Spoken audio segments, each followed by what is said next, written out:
আমার নাম ফায়াজ। আমি একটি কবিতা আবৃত্তি করব। আমার কবিতার নাম রোদ লিখে যায়। লিখেছেন কবি শামসুর রহমান।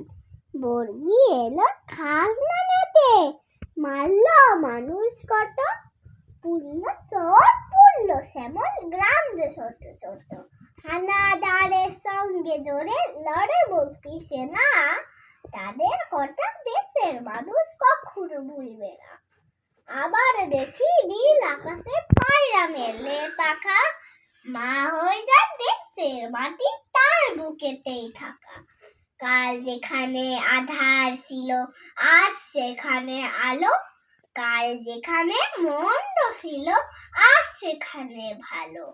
কাল যেখানে পরাজয়ে কালো সন্ধ্যা হয়, আর সেখানে নতুন করে রং দোলে কি জয়।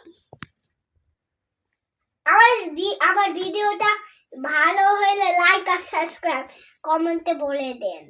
টাটা।